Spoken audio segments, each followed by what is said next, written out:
ξέρεις τι συμβαίνει με την αυτόματη πόρτα σου όταν δεν τη χρησιμοποιείς.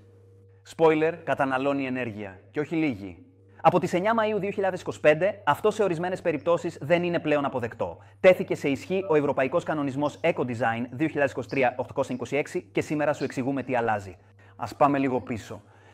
Το 2008, όταν πολλοί αγνοούσαν ακόμη το πρόβλημα, η Μπενινκά ανέπτυξε το σύστημα ESA, μια καινοτόμο ιδέα για τη μείωση της κατανάλωσης των αυτοματισμών σε κατάσταση αναμονής. Έτσι ξεκίνησε για την Μπενινκά μια πορεία συνεχούς καινοτομίας που μας οδηγεί σήμερα να αντιμετωπίζουμε τις νέες ευρωπαϊκές προκλήσεις ήδη έτοιμοι με μια νέα σειρά προϊόντων. Ο κανονισμός 2023-826 αφορά όλες τις ηλεκτρικές συσκευές που τροφοδοτούνται από το δίκτυο έως 250 βολτ εναλλασσόμενου ρεύματος για οικιακή ή επαγγελματική χρήση. Ο στόχος είναι ξεκάθαρος, να μειωθεί η κατανάλωση ακόμα και όταν η συσκευή δεν είναι ενεργή. Σβηστό δεν σημαίνει αποσυνδεδεμένο. Η μείωση της ισχύως σε κατάσταση ηρεμίας σημαίνει μείωση κόστους και εξοικονόμηση ενέργειας.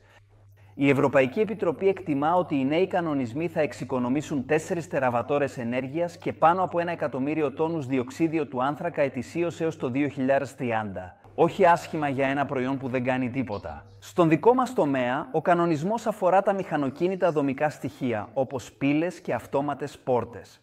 Εάν κυκλοφορήσουν στην αγορά μετά τις 9 Μαΐου 2025, πρέπει να πληρούν συγκεκριμένα όρια κατανάλωσης. Μέγιστες τιμές 0,5 W σε λειτουργία off, 0,5 W σε αναμονή χωρίς ένδειξη κατάστασης, 0,8 W σε αναμονή με ένδειξη κατάστασης, έως 2 W όταν είναι συνδεδεμένα στο δίκτυο.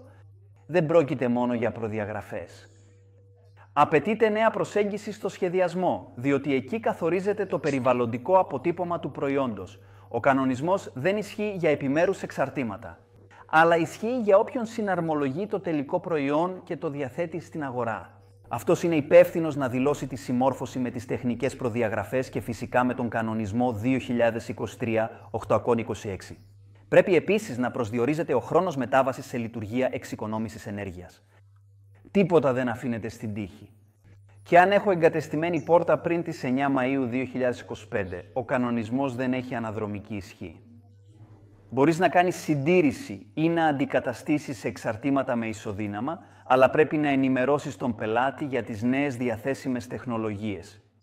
Αν όμως αλλάξεις εξαρτήματα με μη πανομοιότυπα ή τροποποιήσεις τη λειτουργικότητα, τότε αλλάζει η λογική του συστήματος. Και τότε η εγκατάσταση πρέπει να συμμορφώνεται πλήρως με τον κανονισμό Ecodesign.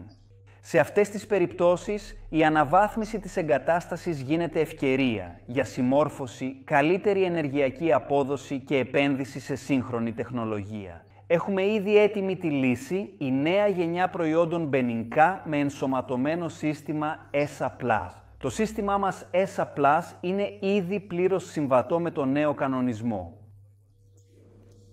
Τα προϊόντα με οθόνη για οικιακή χρήση καταναλώνουν έως 0,8 W και τα υπόλοιπα με trimmer και deep switch έως 0,5 W, καθώς αυτά δεν διαθέτουν ένδειξη κατάστασης. Αυτόματη απενεργοποίηση υπάρχει επίσης και είναι έξυπνη. Ενεργοποιείται μόνο όταν χρειάζεται, εξαλείφοντας αόρατες αλλά πραγματικές καταναλώσεις. Ο κανονισμός Ecodesign δεν είναι μια γραφειοκρατική ενόχληση, είναι μια όθηση προς την βιώσιμη καινοτομία.